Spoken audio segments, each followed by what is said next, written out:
Hello, everybody. This is a reboot of an earlier podcast recorded in 2019.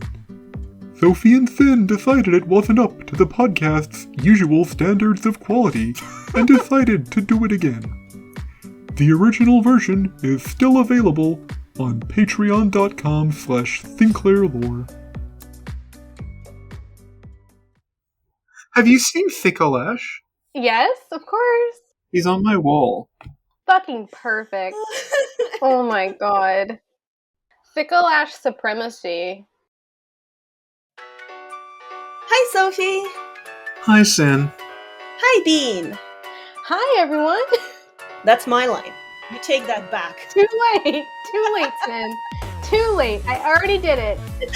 I run the show now, Sin.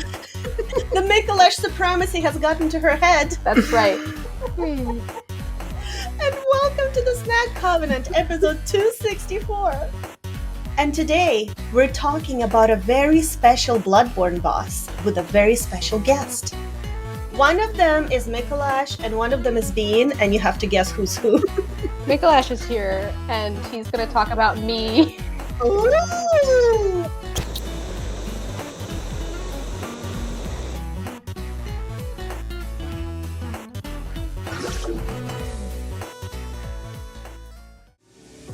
Some people watch us solely for our Dead Space content. Do they? No. For the benefit of those people, could you please tell us about yourself? Oh, sure. Hi, I'm Bean, aka Teeny Tiny Coffee Bean on everything. I am an avid Bloodborne player. I love Micolash with every fiber of my being, and that's why I'm here today. Other than the fact that we're friends with you. And you also have an Etsy store because you're an artist. Yes, I'm an artist. Thank you, Sid, for reminding me that I do things. Yes, I have an Etsy store, Tiny Coffee Bean Designs. I sell lots of Soulsborne prints, and I'm working on making more stickers now. And actually, Bean made a very beautiful rendition of Ebrooitus that I'm going to hang on the walls. I can't wait.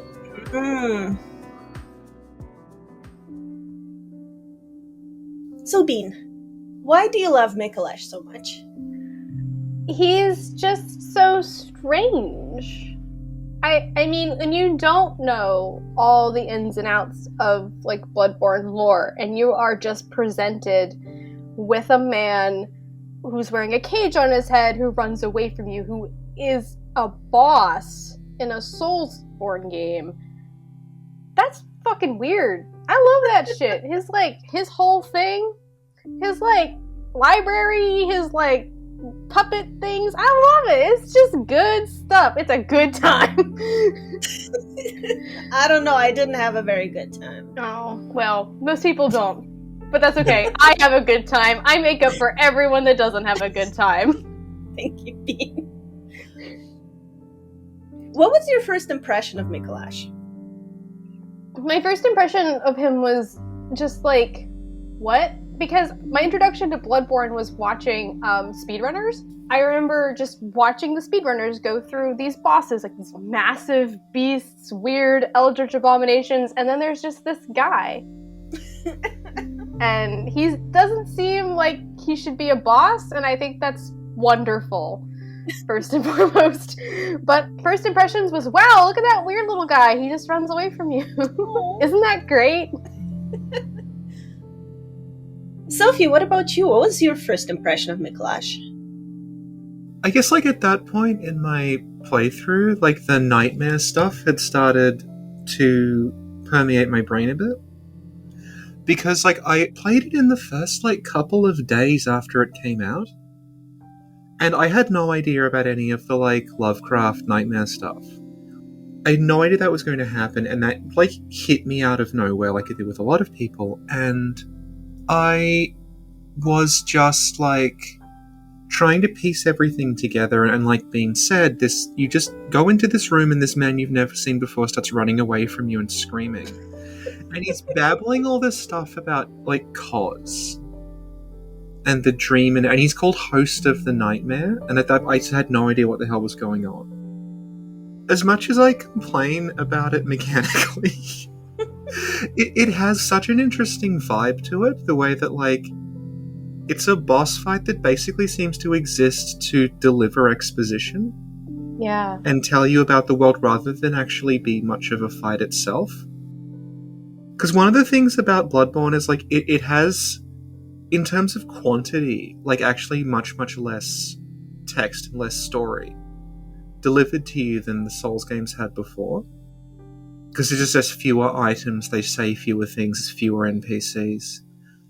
Just the encounter with this boss and realizing, like, the purpose of this boss is almost like a plot turning point and an info dump more than it is a fight.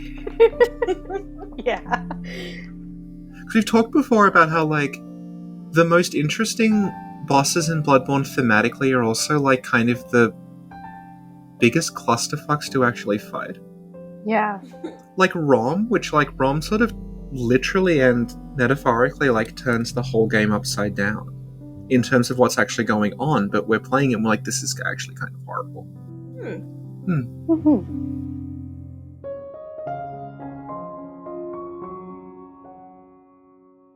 Hi, Sophie here. If Micolash has one character flaw, it's his tendency to ramble. This includes but is not limited to the line, "The Grand Lake of Mud, hidden now from sight." Wait a second, what Lake of Mud? Does he mean the lake outside Byrgenwerth? Not very muddy. Does he mean the mud outside Byrgenwerth? Not very lakey. Does he mean the cut boss arena? No, that's not muddy or lakey, because it's the fucking ocean. Well, the answer may surprise you. There is no lake. It's a metaphor. Mikolash's Japanese line reads something more like, "The Grand Lake is hidden from sight by the mud," meaning the lake contains enlightenment, and our human limitations are a layer of mud on the surface that stop us from seeing through. Annoyingly, there is actually another version of this line in the English script where Micolash says, "The Great Lake clouded by grime, the cosmos," which is a lot more straightforward and would have saved us the literal just years of arguing about whether it's the lake and the mud and the ocean, and it just never fucking ends. Back to the podcast. Bean instigated this. I had a good outline. I'm so sorry. I'm not And sorry. she was like, "No, let's do one of your stupid outlines, Sin." Oh, you know. So let me ask you. When and where was Micolash born? Now B knows what it's like to be me. This is great. How are we going to infer this? This is information that, like, I assume would just be, like, very vague, as in, like, Bloodborne takes place in Yharnam. Well, you can infer that Micolash is from Byrgenwerth, so that's Yeah. a start. So he probably wasn't born in Yharnam. Right. Like, here's my thing with Byrgenwerth, like, Yeah. particularly, especially if the idea is that, like, Micolash is, like, born there. It doesn't really seem like that large of an area to have people that No. live there. If you think about, like Oxford or Cambridge or somewhere is named after the city that it's in. True. So in my head, like, this probably isn't true, but, like, the city in Forbidden Woods is, like, Byrgenwerth City. Right. And that's just Byrgenwerth University, because it's part of Byrgenwerth City. What if Micolash was actually born in Dignity City?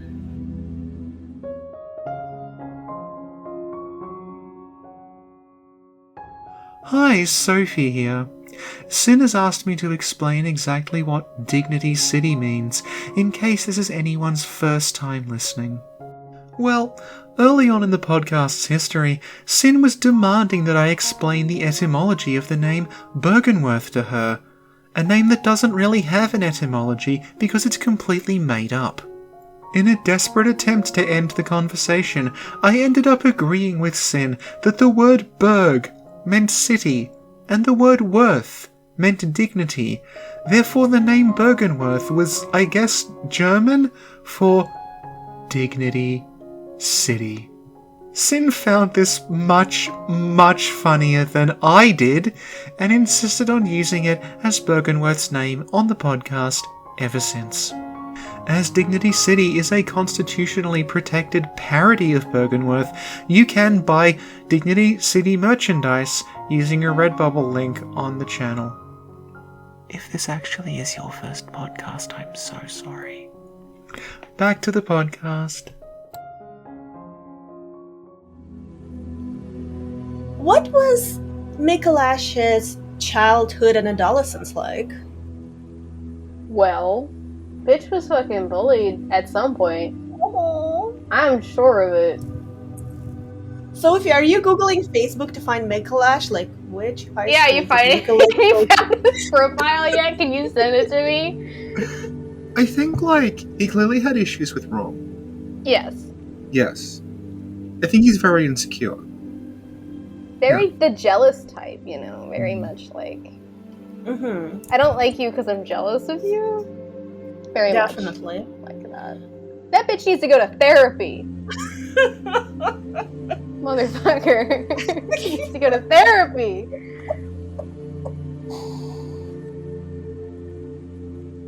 In his later years, I guess university time, he went to Byrgenwerth.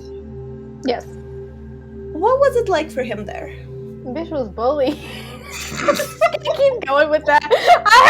I feel like he has this like, he exudes like this very much like he's a hack. Like, Yeah. I mean, like, truly. And somehow or another ended up semi-successful. But he does exude that, like, try hard but get nowhere sort of personality type. I also think he was kind of obsessed with Lawrence, I think. Wanted to be like Lawrence or Yeah. someone that was successful in that same way.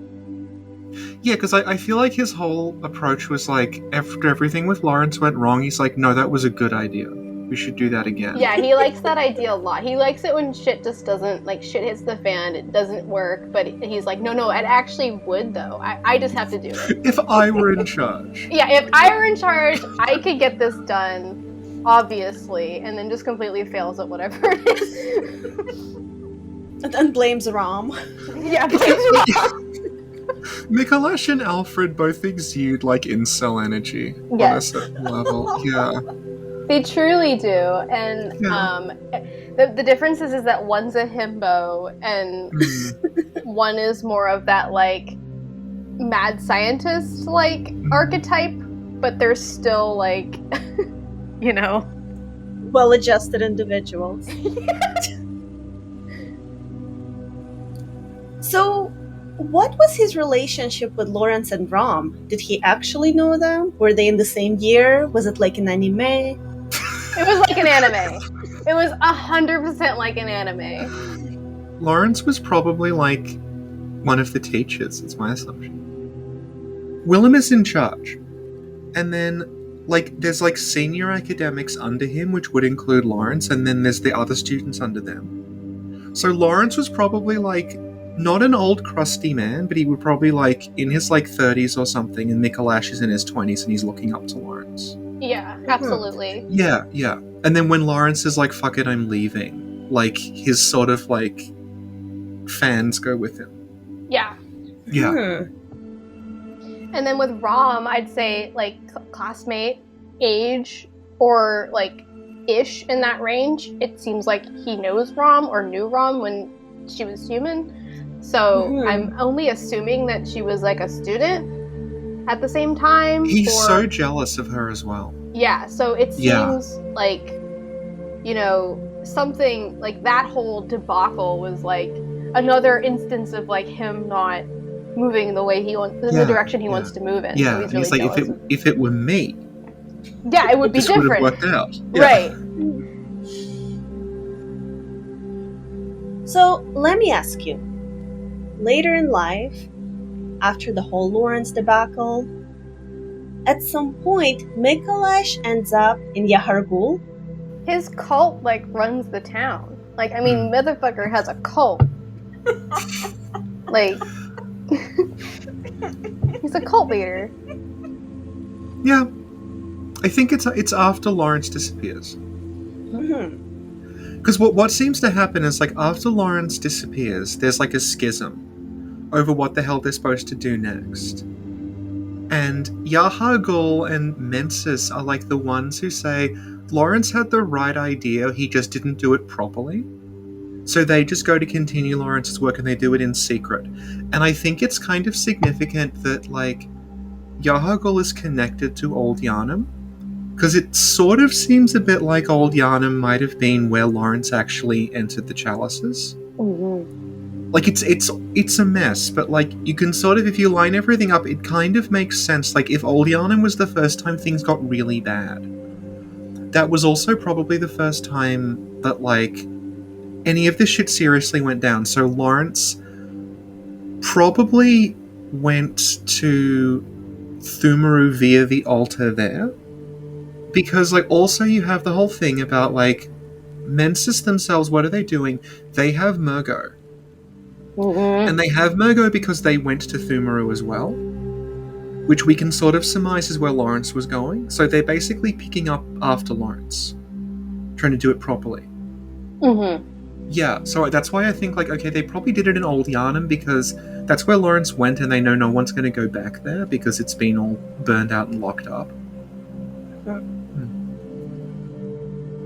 So you mentioned Mensis.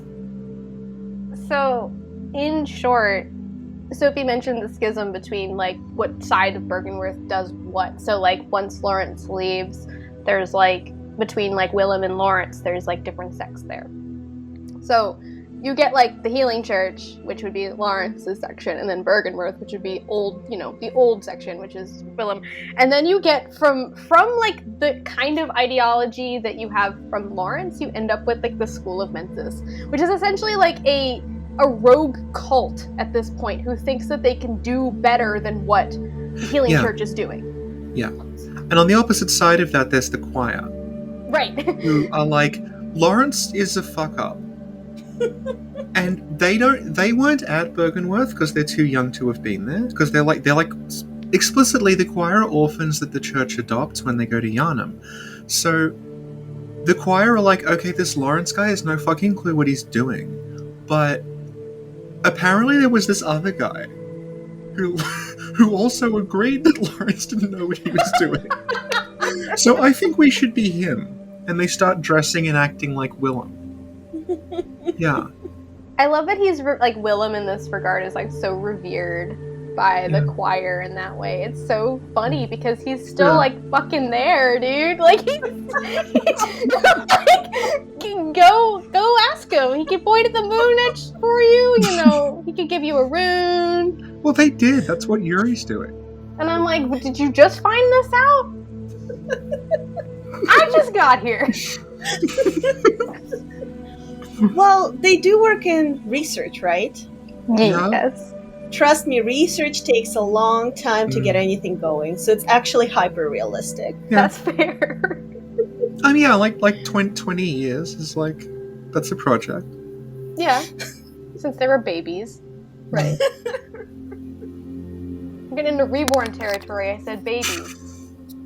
Reborn? Don't Oh my encourage god! her. Reborn? Bean!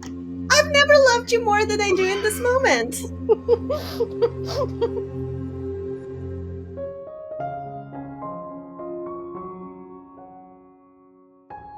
Hi, Sophie here. If you're really is your first podcast and you didn't switch off for the Dignity City thing, then, like, I guess you're beyond help and you might want to hear more of this. So, the reason Sin got excited about the word reborn is that a while ago she recorded a 5-hour commentary on season 1 of an anime called Katekyo Hitman Reborn with a guy called Richard who's dead now.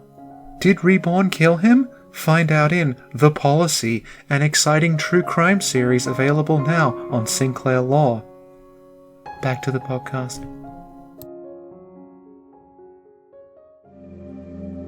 So the cult is located in Yahar'gul. Yeah. And when we go there, we find a whole bunch of dead spark hunters. A few? Yeah. Yeah, there's a couple. I mean, and you got the Spark Hunter stuff. So you've got, like, the Tonitrus. And, like, the paper. Yeah, there's tons of paper, yeah. Yeah. What does that mean? Okay, there's two possible explanations. First is the Spark Hunters were already there and they got killed.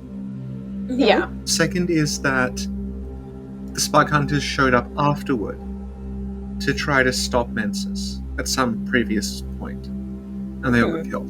There's a couple theories that I just floating around. Like, this is not, like, steeped in any, like, actuality, but I was, like, seeing or reading about people's theories about the Spark Hunters and how there's, like, all those, like, strange, like, Tesla coil things all around Yahar'gul, and they're, like, beside mirrors that have, like, drapes over them that are covered, and how maybe that the Spark Hunters were working with Mensis at some point.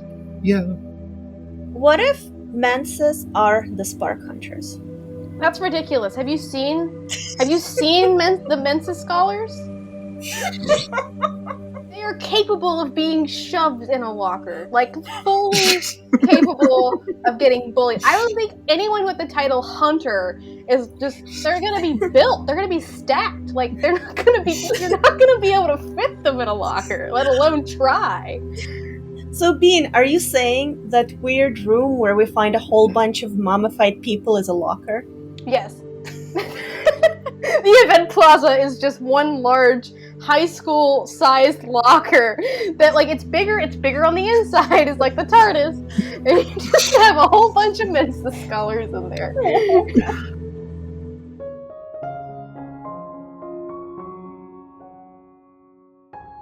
Hi, Sophie here. We just referred to Micolash's boss arena as a locker that he's been shoved into.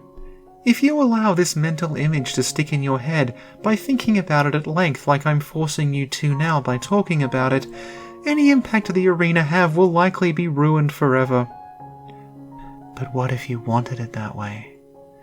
What if you wanted every area of Bloodborne to be given an entirely new backstory that strips it of any menace or atmosphere it once had? Well, patreon.com/SinclairLore has you covered in Locations of Bloodborne, an exciting exclusive series in which we reveal the true stories behind such areas as Party Village and Hemwick Saddle World. So now that you're listening to the video again after pausing it to give us money, we'll go back to the podcast. So, other people that we find in Yahar'gul are Thumerians. What are they doing there? They're doing what they do, which is they're collecting bodies. The Snatchers are, like, employed. The Chai Maidens come after, of course, but I think the Snatchers are definitely employed by Mensis for harvesting things like organs and Do you want to talk rituals. about why they're doing this whole thing, or does that come later in Sin's outline? Well, it comes later, but you can talk about it now. Okay, so some time previously, Micolash and some friends, they, like, astral projected into the nightmare and left their bodies behind in Yahar'gul. And then Rom, just to add insult to injury, it was Rom, I love that. was like, no, we're closing that thing off, you can't do that anymore. And what's going on, it's that's the night that Mensis are like, we need to re-establish that connection, and we have to be able to go back into the nightmare again. And what they're doing is they are performing this mass human sacrifice that will beckon down the red moon again, and when the moon is beckoned down, they can go back into the nightmare where Micolash's consciousness is. The issue being that it's been a while. It's been a hot second. And unfortunately, Micolash's consciousness has been in the nightmare so long that his body is basically a mummy at this point. Okay, so I don't mean to interrupt you, but I do want to ask, just I have this thought. Like, they're doing this to reconnect with the red moon at this point in time, but I'm like, but why? First of all, like, unless you yourself, like, that the rest of the sect of the School of Mensis is just prepared to be there, like, why are you trying to bring, like, you can't bring this motherfucker back. Like, he's mummified now. Like, you can't No, it's because they have Mergo. Oh, that's right. Because he's trying. Yeah. Yeah, so because the whole Micolash is still doing his like stupid master plan in the whatever nightmare. whatever it is that he's doing there. Bean, you just gave me a vision. Oh, geez, a vision. What if the one reborn is actually Micolash? Oh God. That's how they're trying to get him back. Let's summon the red moon and bring back our beautiful Micolash. Oh shit, something went wrong. Oh, it's like have you seen The Fly? Yes, Yeah. it's like he turns into a fly monster like Jeff Goldblum. Yeah. He does that. He just They do want to get in touch with Micolash though, right. Because like he's still like his consciousness is still there. He's as like alive as like German is. Like he's still Yeah. technically there. This is an interesting thing that like took us a really long time to finally figure out. But that note in Erdon Chapel Mm-hmm. that says the spider is hiding the ritual and keeping our lost master from us. The lost master, like 100%, is supposed to be Micolash. Oh yeah, absolutely. Finally, yes. No, like truly, like I'm not gonna like I don't debate that one, and I don't think I ever have. Like it's obviously because of the derogatory nature of referring to Rom, essentially. Mhm. It's Mensis Yeah. because Yeah. they don't like Rom. No. So let's proceed a little further in Yahar'gul. All right. At some point, we go into a room with a bunch of mummified people. What is this room? Why are they mummified? What is happening? A ritual. Whoa! A Whoa! ritual in Bloodborne? Oh my gosh, this is Mind blown. mind blowing. Absolutely, just totally not expecting that one. And you know, some of them have like cuffs around them. Yeah, I mean, my take on it is like because the Mensis cage like is supposed to like heighten connection with like the Great Ones or like establish some sort of like communication between them or like with anything on the other side of the veil, so to speak. It seems like essentially part of that like mass. They're tied down because it's probably going to kill them. It's like traumatic, like the Yeah, yeah. that's why they're all dead. Yeah, well, also, like, Micolash has shackles on his feet as well. When you see him at the start, they're dragging behind him. Yeah. Mm-hmm. Yeah. In his original set, when you get they're supposed to have the... He was supposed to have handcuffs, yeah. Yeah. Yeah. Right. So when you touch the mummified Micolash, you get transported into a nightmare.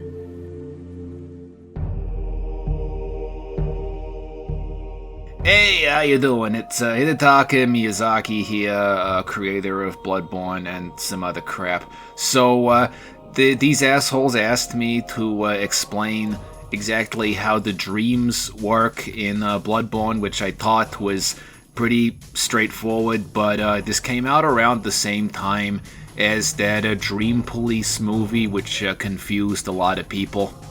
So, the dreams are this, like, other reality, your Doctor Strange shit that you go to by dreaming, but they're not really a dream that someone is having. That's why when Micolash wakes up, the dream stays there, and that's also why Micolash's dream is not just the Willem apologizing profusely.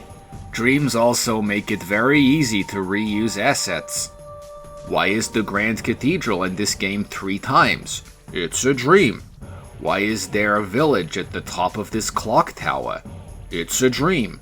Why did you rip Party Yharnam out of the ground, put it in the sky, and then fill the hole by stealing a level from Dark Souls 3?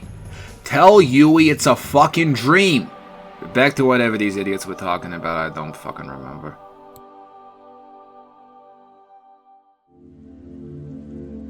So, once we get to the nightmare, we meet a whole bunch of creatures. How many of them are part of the Mensis cult? We can do this. Okay, we can assume that. Silver Beast and Giant Lost Children, they were just there.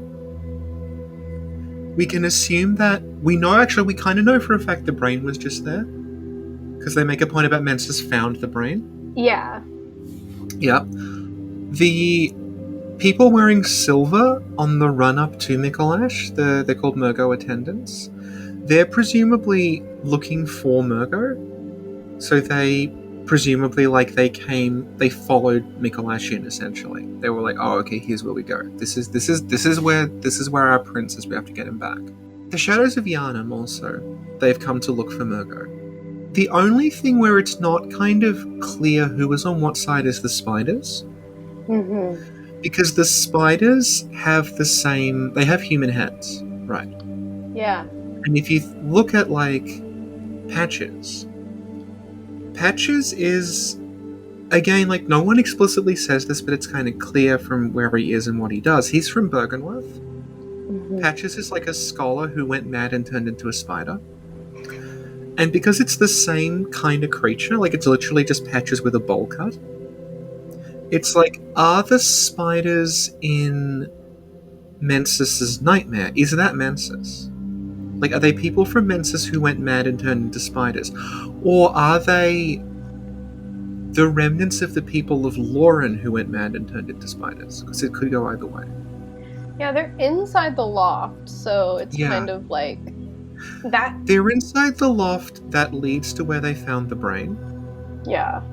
So you can sort of intuit, okay, if they were... And there's so many dead bodies on that thing outside the brain. So it's like, okay, it's, I guess, kind of feasible that, like, when that brain showed up, they all... it was kind of like the Red Moon appearing. They all, like, frenzied and went crazy and transformed.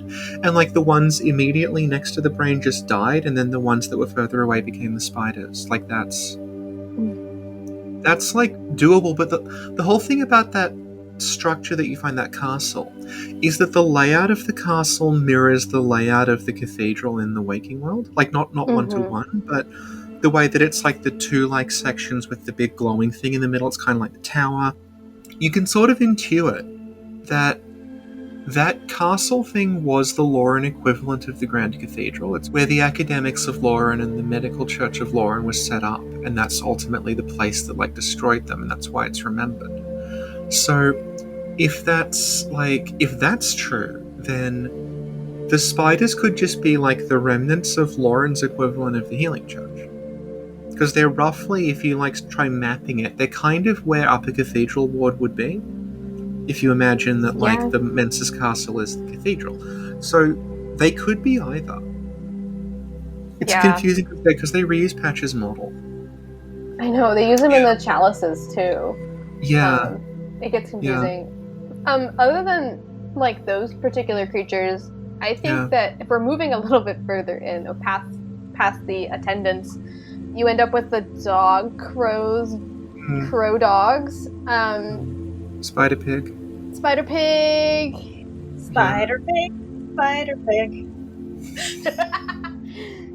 You got the marionettes. Oh god. That Micolash has, which are kind of random. But we forgot one very important and loyal member of Mensis. Edgar. Oh, Micolash's boyfriend, who's clearly was a member of the choir sent to spy on Micolash, but now, oh buddy, now they're dating.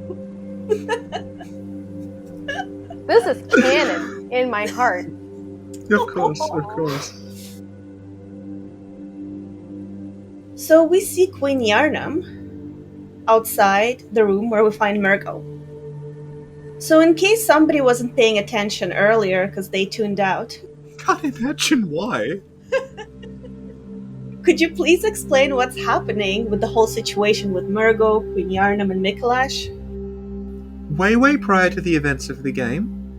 And this is important because a lot of people think, like, literally everything Micolash does is happening in, like, 2 hours or something. I think the problem is Bloodborne came out shortly after Inception. Mm-hmm. Oh, and Inception makes this point of, like, the things happening in the dreams, time is distorted, so it seems like a long time when you're dreaming, but in reality it's only been a couple of seconds. Which made people think Micolash's whole plan actually happened, like, in the space of about 5 minutes of game time. No. So what happens is way before the events of the game, Micolash and his associates, his cronies, Yeah. collaborators, they go down into the dungeons beneath Yharnam and they kidnap Queen Yharnam's child. Queen Yharnam hadn't given birth at the time, but thankfully they don't show that part. We can fill that in ourselves, how they do that. And they then abscond with the baby to the Nightmare, which is where we find them now. And then that's when, like, they're cut off. This is one of the more confusing things about the plot. Like, Rom the spider somehow cuts off the ability to access the Nightmare. We don't know exactly how. Rom cuts it off. So, what happens is when Rom dies, and the Red Moon redescends and everything is reconnected, what you see immediately after Rom dying is you see Queen Yharnam again. It's not literally her, it's like this projection of her. Appears basically where Rom died and looks toward the moon descending, and you hear Mergo crying. So what's happened is, like, when that link was re-established, we could go to and from the Nightmare, but also Queen Yharnam could go to and from the Nightmare. And her, like, agents could, that's what the shadows are, that's maybe what the silver people are. Mm-hmm. So now that that is there, she can pop over to the Nightmare and look for Mergo, and that's why we find her there. But because it's not actually physically Queen Yharnam, it's like a ghost sort of doppelganger of her, she can't do anything. Because when you fight Queen, she will wreck you if you fight her. She is extremely powerful. So strong. But yeah, the thing is, like, when you fight her, she creates these little doppelgangers of herself. And what you're encountering in the Nightmare is actually one of those doppelgangers. So presumably she is either physically still down in Thumaru Ihil, or she's just straight up dead, because it says, like, she can produce copies of herself with her consciousness. So whatever the hell has happened, her, like, doppelganger thing is in there, and it's found Mergo, but because it's just the doppelganger, it doesn't have any special powers or anything, it can't get him back. So that's why she is outside waiting, and if you beat the wet nurse, if you go back the way you came, to where Queen Yharnam is, she actually bows to you in thanks, and then she fades away. Yeah, I think a lot of people also just, like, smack her, because she'll just disappear. Yeah. So, like, if you do that, you won't get the bow, because she's gone. Yeah. So, yeah. So, the wet nurse. Who's the wet nurse? Why is she there? Oof. She, like, in game, like, outside of, like, cut content or what have you, she's literally a caretaker. She's like I would say, like, a lesser kind of, like old god, similar to, like, the Amygdala in that, like, way where there's could be multiple of her in different ways, but she's literally just, like, hired, like a hired help. I'm trying to put, like, human, like, you know, connotations to something that's wholly not human, but she's there to take care of Mergo as a wet nurse would for a human child. And how did she end up coming up on Mergo in the first place? Micolash's whole thing is, like, he's basically got to the highest point in that Nightmare. There's a giant fuck-off moon in the background. So this is, like, Great One bait. And then he's just put the baby there, and he's like, notice me, Cos. And I guess the wet nurse noticed him instead, because Cos is like, fuck you. Oh, no, absolutely. I mean, like, she was like, hello? Oh, I'm not picking up. She's like, you look a lot like the people who killed me last time. Fool me once. She's like, is this a telemarketer? Like, I'm not picking that up. I don't know this number. New phone, who this? Who the fuck are you? Like, yeah, I think that would make more sense for the like wet nurse coming down. I was more like, I would think I was making it too complicated in my head, but it definitely is more on that, like, it's a baby great one. Yeah. Like, before the DLC, you could actually have said the wet nurse was Cos, and that would have made sense. Yeah. Because he's like, Cos, like, you know, do you hear us? Do you hear us? We're calling to you. Yeah. I'm just thinking of this concept of like how it must be for like Micolash, who's like he just keeps like he looks in this phone book but you can't read it. You can just read the numbers and you're just like dialing random shit until you get a number that gets you somewhere. So when we meet Micolash for his marvelous boss fight, he runs around this library, he shouts things, he screams, he howls. Yeah. What do those things tell us about the lore? A lot more than what you get like just playing the game thus far. Well, he's a helpful exposition boss. Yeah, he is. And it makes me, just like an aside, this makes me really sad that like people don't realize that you can't pick up items when he's talking because it's the X button to skip through the dialogue, and they miss his dialogue. I've had like people tell me about that, and I'm like, you don't do that, and they're like, I don't care, and I'm like, you're playing a game with you don't care about the story, like what is your problem? Anyway, now I forget what I was gonna say. He gives you a lot. Like he talks about Kaz, who would be the first time you actually heard that name said in the game. He talks about, like, he explicitly talks about another character in the game, which I don't think very many characters do, aside from, like, Gascoigne's daughters, who talk about Gascoigne. Like, German talks about Lawrence, that's about it. Yeah. Yeah. And he talks about things that, like, may or may not technically exist in the game anymore, like the Grand Lake of Mud. Depending on what you think about that. He's also the thing that confirms that Rom was a person. Mm-hmm. Because when the game came out, like, there was an interview with Miyazaki where he sort of alluded to Rom having been human. And people were like, well, what? But, like, Micolash explicitly says it. He doesn't literally say the words Rom used to be human, but he's like, cause as you once did for Rom. Yeah. Yeah. Mm-hmm. And when you realize what they're trying to do with the, like, we're trying to be reborn as another species, it sort of clicks. It's like, oh, okay. Rom is a failed attempt to do what we're doing now. We haven't talked about, like, why people seem to want to become another species in this regard. It would be a lot of times in response to the beast infection. So it's about, like, not doing that. Yeah. So this is kind of tangentially related. At some point, we meet a great one called Ebrooitus. And Mensis don't like Ebrooitus. Why is that? They're jealous. Yeah, they're jealous. They did steal some arcane shit, though. The auger. Well, that's where I was going with this. Despite being jealous, Micolash uses a call beyond and auger of Ebrooitus. Mm-hmm. Stolen. Very stolen. Also, like, what's his name? Damien. Mm-hmm. Damien of Mensis has a lock shield. They're just ransacking, like... Mm-hmm. I mean, they're part of the healing church. They could probably just, like, check this stuff out and not return it. Oh, yeah, I mean... Yeah. You know, because the Call Beyond and the Augur of Ebrooitus is essentially slugs. I mean, Micolash just has pockets of slugs. He just, like, went in there and took all of the slugs he could and just, like, jam slugs. He, like, just jams slugs in there. And Damien, not only does he have a lock shield, but he uses a black sky eye.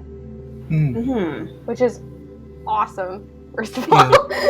Using that to snipe everything. He also uses a choir bell, which is, like, the choir, like, trademarked that.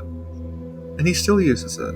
You don't see the choir using anything Mensis does because they don't have anything.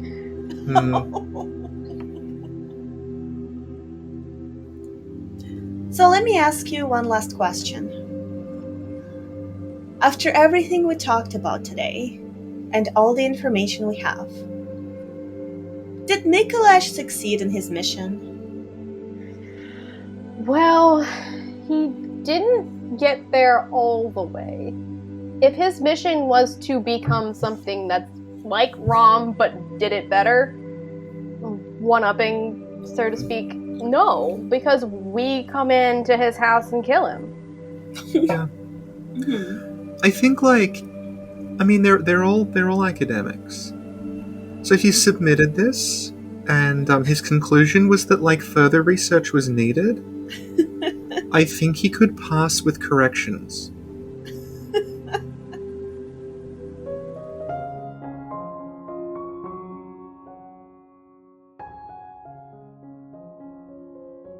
Hi, Sophie here. Rom is one of those things where, because no one on screen explicitly says the exact sentence, Rom was a Bergenworth scholar who was ascended by Cos but wasn't quite enlightened enough, so she turned into a stupid spider thing. People act like it's a weird theory when it's really just something that the game kind of lays out for you, I think pretty plainly. So basically, Rom is a secret within the world of Bloodborne, but Micolash knows enough about her to mention her casually, and he's also wearing a Bergenworth uniform, so those two things together kind of imply that he was at Bergenworth. He also specifies that Cos granted Rom eyes, and we know that the people messing with Cos were the Bergenworth scholars. So basically, Rom did what we do in the 3/3 chords ending, except that she only had the 1/3 chord, so she ended up vacuous, because the chords are the source of enlightenment and she only had a third of what she needed. Micolash also only has one chord, but thinks things will work out differently for him because he's a very stable genius. Back to the podcast. Let me ask you the real last question. Ooh. Can you tell us about the development of Micolash? I certainly can. Okay, so, one of the things that we mentioned at the start, that, like, Bean was like, this is why the character is so great, is that you have no context for who he is. You just show up in a room and a man starts screaming and running away from you. Perfect. So that actually came pretty late. Initially, Micolash was someone you would encounter repeatedly prior to that. And, he was very similar to Big Hat Logan from Dark Souls, in that he would be someone who wanted to get access to this forbidden knowledge. And you would give it to him, and then when he got it, he would start to go mad. And what would happen is, like, he would go progressively mad throughout the game, and then he would decide, okay, I'm gonna go to the Nightmare, and I'm gonna start, like, doing all this weird eldritch shit, and he'd run away. And there would have been I don't know what if it was like a set, not necessarily a set piece, but basically he would be chased. You would chase him from where I think he would have been in the Grand Cathedral. You would chase him from the Grand Cathedral to Hemwick. And then in Hemwick, he would leap into the lake. And you would follow him into the lake. And that's what would take you to the Nightmare, not the lecture hall. And that is why the boss fight is designed around him running away from you. Because it would have been like the continuation of this chase you'd been on prior to that. The other interesting thing about Micolash, and it gets into like plot, like the structure of Bloodborne didn't change much, but the characters did get moved around and like sort of themes got changed a bit. So initially, and this makes a lot of sense, the Lawrence character and the Micolash character were essentially the same person. There was a scholar from Bergenworth who came, and he would have like joined the Healing Church as an already existing institution to sort of learn more about Yharnam, and that would have been like the Micolash character, as he is now, but not the founder of the church. And then through the repeated sort of like revisions and iterations of the story, it went from basically there was a weird church in Yharnam and a scholar from Bergenworth joined the church to learn more about it, to a scholar from Bergenworth was the founder of the church in Yharnam. So that's kind of the major difference. Like, he was essentially like that character got split into Lawrence and Micolash as separate people. Mm-hmm. But initially they were basically the same guy, yeah. You can see that in if you do the camera with that scene where where like Lawrence is talking to Willem, the model that's there is Micolash's model, but that would have been Lawrence. Yeah. That's why like Lawrence doesn't have a model in game. Right, because they never had one. Because he's basically just created after the fact. Yeah. And on the subject of the weapons that Micolash uses, in the previous iteration, there was a switcheroo between Cause and Ebrooitus. Yeah. Mm-hmm. I get confused by that. Could you elaborate on that? So in this like early version, the boss we now know as Ebrooitus was Cause. And that's why the whole like Cause, when you meet Micolash, he's using all this like Cause stuff. It's because of that. They would have been the same person. All same squid. The thing is, we're doing this already with Elden Ring, where we're going through screenshots and trying to match who was on what team from the stuff they're wearing, but we know for a fact that when it comes out, there's going to be like, oh, they dress as this in an imitation of blah, blah, blah, or like, because they're going to have revised it like 10 times at this point. Oh, yeah, it's going to be all different, like, comparatively to what we've seen for Elden Ring specifically. Okay, this is something that I absolutely deadass need to be cleared up, because I heard, and this was like a long time ago, this is like back, somebody was saying that at least in an earlier version of the game, or like it could have been, I was trying to do it, but I don't have an earlier version installed, that he could visceral you. He could visceral attack you. I've been trying to bait that forever. This is the thing. I think he can, but like the way that the auger works, I think they changed it as well. Okay. But I'm pretty sure he can visceral you, yeah. I've been trying, if he can still do it in the current version, I have tried for literally 3 hours just trying to get him to visceral attack me, because I desperately wish for that. You know how somebody wants to get like visceral attacked by Maria? It's the same idea. Yeah. It's the same idea. And you can't stop me. I'm going to keep trying now that I've heard that he can do that.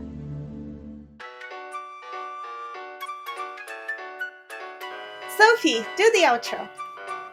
That was the Snack Covenant episode 264, Micolash with Beam. Woo! It's remastered this time. It's It is. true! It's about a third as long. Yeah, it's not 3 hours. Yeah. There's actual information. We didn't talk about There's not a drunk guy screaming outside my window.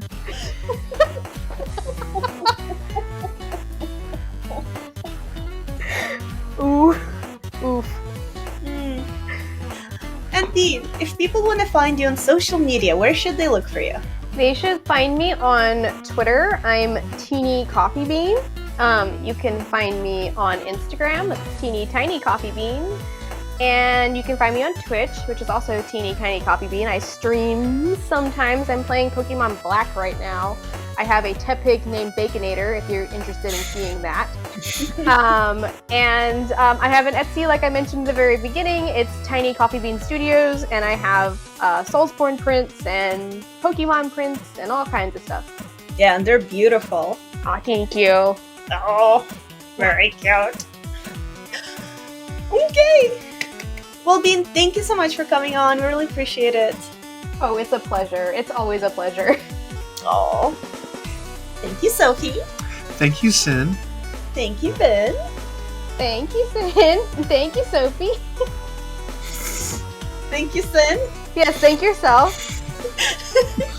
And thanks everyone for listening. And see y'all next time. Bye. Bye. Bye.